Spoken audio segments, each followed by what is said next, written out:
Hello दोस्तों, नमस्कार। एक बार फिर से आप सभी विद्यार्थियों का हमारे यूट्यूब चैनल पर बहुत बहुत स्वागत है।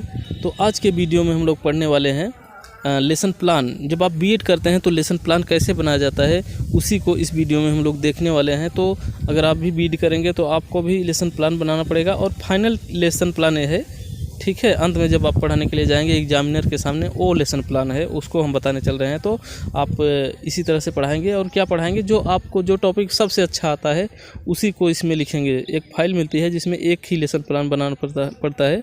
2 फाइल मिलेगी, हो सकता है आपको, एक में हिंदी हो जाएगा, एक में सोशल हो जाएगा। तो इसी तरह से आप बनाएंगे। तो देखिए कैसे बनाना है, उसको हम लोग इसमें देखने की कोशिश कर रहे हैं, ठीक है। सबसे पहले अपना नाम है, इस फाइल है जो आपको हम पढ़ा रहे हैं, एक फ़ाइल से पढ़ा रहे हैं और एक फाइनल लेसन प्लान ही है। तो अपना नाम लिखेंगे और विषय जो है सामाजिक विज्ञान के लिए है।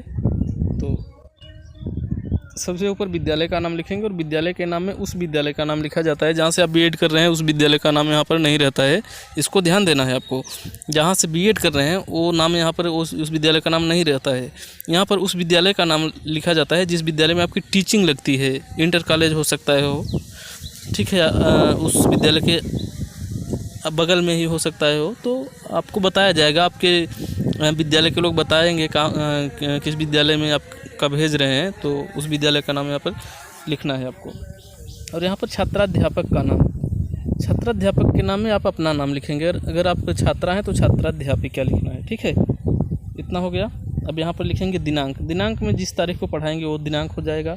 कालांश में किस पीरियड में, किस घंटे में पढ़ाने जा रहे हैं वो यहाँ पर डालेंगे, पहला, दूसरा, तीसरा जो भी रहेगा। और कक्षा 8वीं का है, 8वीं के लिए बना रहे हैं तो 8वीं के लिए तो अपने हिसाब से जिस क्लास में आप पढ़ाना चाहते हैं वही डालेंगे। यहाँ पर कोई दिक्कत नहीं है। ये ध्यान देंगे कि उस सिलेबस में ये है कि नहीं है। और वैसे भी कोई दिक्कत नहीं है, अगर सिलेबस में नहीं है तब पर भी आप पढ़ा सकते हैं, कोई दिक्कत नहीं है। अवधि 35 से 40 मिनट की घंटी होती है, ये लिख देंगे। और उप विषय में सामाजिक विज्ञान नहीं, विषय में सामाजिक विज्ञान, उप विषय में भूगोल। और प्रकरण यातायात के साधन। यातायात के साधन मतलब ये हम इसमें बता रहे हैं और ये बहुत सरल होता है, बहुत आसान होता है, इसको हर बच्चे पढ़ा सकते हैं, इसीलिए इसको हम लिए हैं इसमें, ठीक है। तो बीएड में आप पढ़ा सकते हैं और हम भी बीएड में यही पढ़ाए थे। तो यातायात के साधन प्रकरण में लिखेंगे और उद्देश्य हेडिंग डालेंगे और सामान्य उद्देश्य हेडिंग डाल करके इसमें लिखेंगे छात्रों में भूगोल के प्रति रुचि उत्पन्न करना। दूसरा, छात्रों को भौगोलिक क्षेत्रों के बारे में जानकारी प्रदान करना। तीसरा, छात्रों में व्यावहारिक महत्व को समझने की क्षमता का विकास करना। इसके बाद चौथा, छात्रों को वर्तमान समय में होने वाली आर्थिक समस्याओं हेतु तैयार करना। पाँचवां, भूगोल शिक्षण द्वारा छात्रों की कल्पना शक्ति, स्मरण शक्ति का विकास करना। इसके बाद विशिष्ट उद्देश्य हेडिंग डालेंगे और इसमें ज्ञानात्मक हेडिंग डालकर इसमें लिखेंगे छात्र यातायात का अर्थ जान सकेंगे। दूसरा, छात्र यातायात के प्रकार जान सकेंगे। तीसरा, छात्र यातायात के साधन जान सकेंगे। इसके बाद भावात्मक हेडिंग डालेंगे और इसमें लिखेंगे पहला, छात्र यातायात का वर्णन कर सकेंगे। दूसरा, छात्र यातायात का महत्व समझ सकेंगे। इसके बाद तीसरा है छात्र यातायात के साधनों के लाभ समझ सकेंगे। इसके बाद प्रयोगात्मक हेडिंग डालेंगे और उसमें पहला लिखेंगे छात्र यातायात के साधनों की सूची बना सकेंगे। दूसरा, छात्र यातायात के साधनों का चित्र ढूंढ सकेंगे। इसके बाद सहायक सामग्री हेडिंग डालेंगे और सहायक सामग्री में वही चीज़ लिखा जाता है जो आप पढ़ाते समय जिसका प्रयोग करेंगे, जिस चीज़ का वो लिख सकते हैं।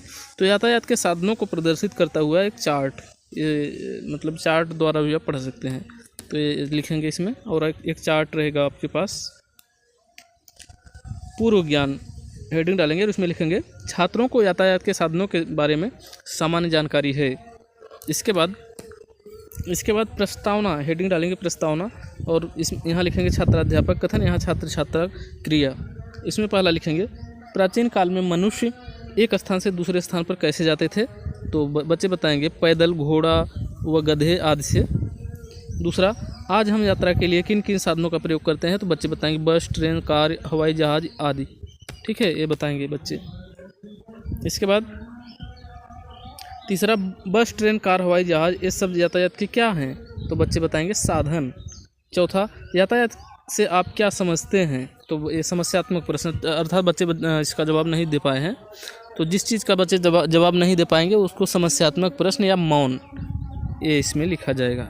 ठीक है, समस्यात्मक प्रश्न लिख देंगे। ठीक है।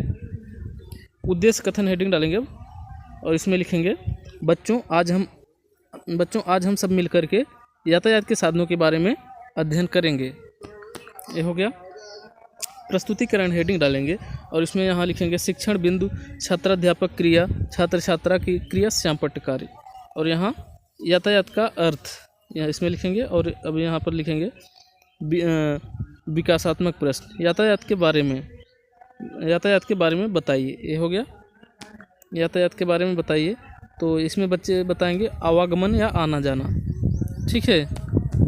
इसके बाद यहाँ व्याख्या हेडिंग डाल करके लिखेंगे एक स्थान से दूसरे स्थान पर जाने की प्रक्रिया यातायात कहलाती है, जिनके द्वारा हम कच्चा माल, वस्तु, मनुष्य को एक स्थान से दूसरे स्थान पर ले जाते हैं, यातायात के साधन कहलाते हैं। और इसमें लिखेंगे छात्र छात्रा ध्यानपूर्वक सुनेंगे। अब यहाँ पर लिखेंगे यातायात के 3 मार्ग हैं, स्थल मार्ग, जल मार्ग, वायु मार्ग। इन मार्गों द्वारा यातायात के अनेक साधन हैं। ठीक है, जैसे वायुयान, बस, ट्रेन आदि। इन सभी में वायुयान सबसे तेज चलती है। और यहाँ पर लिखेंगे यातायात के 3 मार्ग हैं, स्थल मार्ग, जल मार्ग, वायु मार्ग। यहाँ बोध प्रश्न हेडिंग डालेंगे और उसमें लिखेंगे यातायात के साधन किसे कहते हैं? तो बच्चे बताएंगे जिसके द्वारा एक स्थान से दूसरे स्थान पर जाते हैं। यहाँ पर देश के विकास के लिए सड़कों के विकास पर ध्यान दिया जा रहा है। इसके लिए सड़कों को 3 भागों में बांटा गया है। और यहाँ पर लिखेंगे छात्र छात्रा ध्यानपूर्वक सुनेंगे। और यहाँ पर 3 लिखेंगे, यहाँ पर प्रमुख सड़कें, सहायक सड़कें, ग्रामीण सड़कें। ये लिख दिए। अब प्रमुख सड़क पहला हेडिंग डालेंगे, इसमें लिखेंगे इसमें राष्ट्रीय मार्ग आता है। विद्यार्थी ध्यानपूर्वक सुनेंगे और देखेंगे, यहाँ पर लिख देंगे। दूसरा सहायक सड़क, इसमें गांव और जिलों की सड़कें आती हैं। तीसरा ग्रामीण सड़क, इसमें गांवों की सड़कें आती हैं।